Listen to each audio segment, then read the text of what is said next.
তত্ত্বাবধায়ক সরকার ব্যবস্থায় ফেরার অপেক্ষা, প্রধান বিচারপতির নেতৃত্বাধীন আপিল বিভাগের বেঞ্চে শুনানি আজ। দেখছিলেন ক্রাউন সিমেন্ট সংবাদ শিরোনাম, এবার বিস্তারিত। তত্ত্বাবধায়ক সরকার ব্যবস্থা বাতিলের রায় পুনর্বিবেচনা চেয়ে বিএনপি, জামায়াত ইসলামী, 5 বিশিষ্ট নাগরিক ও এক ব্যক্তির করা 4টি পৃথক আবেদনের উপর সুপ্রিম কোর্টের আপিল বিভাগে শুনানি আজ। মঙ্গলবার প্রধান বিচারপতি সৈয়দ রেফাত আহমেদের নেতৃত্বাধীন আপিল বিভাগের বেঞ্চে শুনানির জন্য নির্ধারিত রয়েছে। এর আগে গত 27 আগস্ট তত্ত্বাবধায়ক সরকার ব্যবস্থা বাতিলের রায় পুনর্বিবেচনা চেয়ে করা আবেদনের শুনানি শেষে আপিলের অনুমতি দেওয়া হয়। এরপর ডক্টর বদিউল আলম মজুমদার সহ 5 জন, বিএনপি মহাসচিব মির্জা ফখরুল ইসলাম আলমগীর ও জামায়াত ইসলামীর সেক্রেটারি জেনারেল অধ্যাপক মিয়া গোলাম পরোয়ার আপিল করেন। দর্শক, তত্ত্বাবধায়ক সরকার ব্যবস্থা বাতিলের রায় পুনর্বিবেচনার উপর সুপ্রিম কোর্টের আপিল বিভাগে শুনানির সংবাদ সংগ্রহে আছেন আমাদের বিশেষ প্রতিনিধি আহমেদ সারোয়ার। সরাসরি কথা বলছি তার সঙ্গে। সারোয়ার, শুনানি কি শুরু হয়েছে? আর এ ব্যাপারে কি তথ্য আছে আপনার কাছে, আমাদেরকে জানাবেন। হ্যাঁ, শুনানি এরই মধ্যে শুরু হয়েছে প্রধান বিচারপতির নেতৃত্বে আপিল বিভাগে। আজকে আসলে এর আগে একটি গুরুত্বপূর্ণ মামলার শুনানি হয়েছে, সেটি হচ্ছে নারায়ণগঞ্জে 7 মার্ডারের যে ইয়াটা। তো সেখানে আসামি পক্ষকে তাদের আপিলের সারসংক্ষেপ সময় জমা দেওয়ার জন্য আরও 7 দিনের সময় দিয়েছে আপিল বিভাগ, তারপর শুনানি হবে। তো এরপরেই এই তত্ত্বাবধায়ক সরকার ব্যবস্থা ফেরাতে যে আপিল করা হয়েছে সেটার উপর শুনানি শুরু হয়েছে। আপনি জানেন যে ত্রয়োদশ সংশোধনীর মাধ্যমে 96 সালে এই তত্ত্বাবধায়ক সরকার ব্যবস্থা পুনঃপ্রবর্তন করা হয়। তারপর এর বিরুদ্ধে রিটটা খারিজ করে দেন। পরে আপিল বিভাগ এই রিটটিকে তত্ত্বাবধায়ক ব্যবস্থা বাতিল করে এবং সংবিধানের সাথে সাংঘর্ষিক বলে রায় দেয়। সেই রায়ের প্রেক্ষিতে রিভিউ করা হয় এবং এই রিভিউটা চলমান ছিল। এটা ছিল রিভিউ শুনানির জন্য অপেক্ষা ছিল, কিন্তু 5 আগস্টের সরকার পরিবর্তনের পর এই রিভিউ সুশাসনের জন্য নাগরিক সুজন সম্পাদক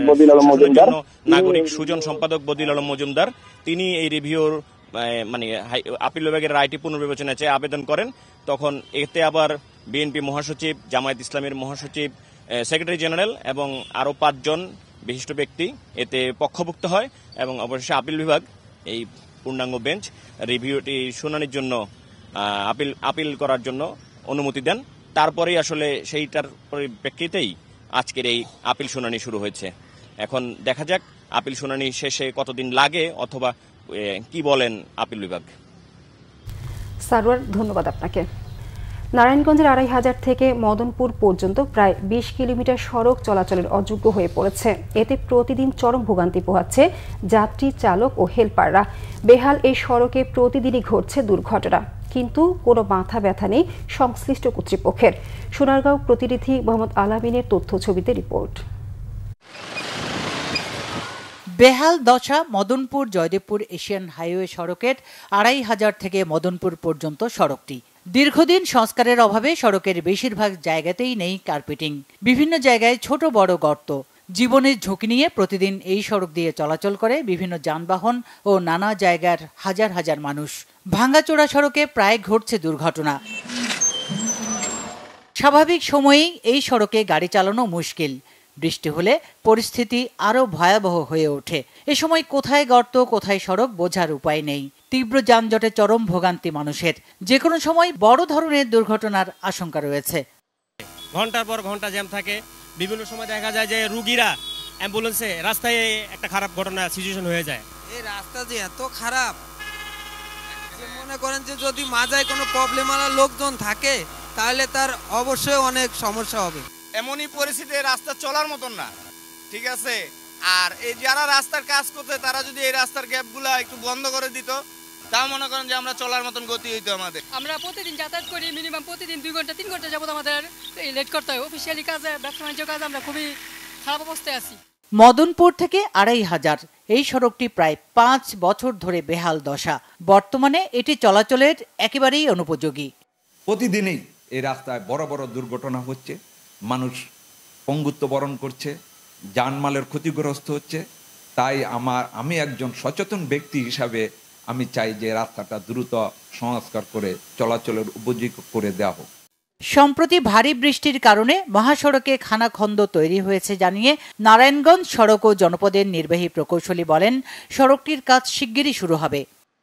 বর্তমান এই চলমান বর্ষা মৌসুমে বিটুমিনাস কাজ করা সম্ভব হচ্ছে, এই জন্য আমরা সড়কটি সচল রাখার জন্য হেরিংবর্ন করে ইট বিছিয়ে বর্তমানে যান চলাচল স্বাভাবিক রাখার চেষ্টা আমাদের অব্যাহত আছে। আগামী এই শুকনো মৌসুম, নভেম্বর ডিসেম্বরের শুকনো মৌসুমে আমরা এখানে স্থায়ী কাজ করতে পারব। শুধু আশ্বাস নয়, ২৫০০ থেকে মদনপুরের এই সড়কটি দ্রুত সংস্কারের দাবি এলাকাবাসীর। Bangla vision news desk. এই ছিল এখনকার মতো। পরের সংবাদ সকাল ১১টায়। এতক্ষণ সঙ্গে থাকার জন্য ধন্যবাদ।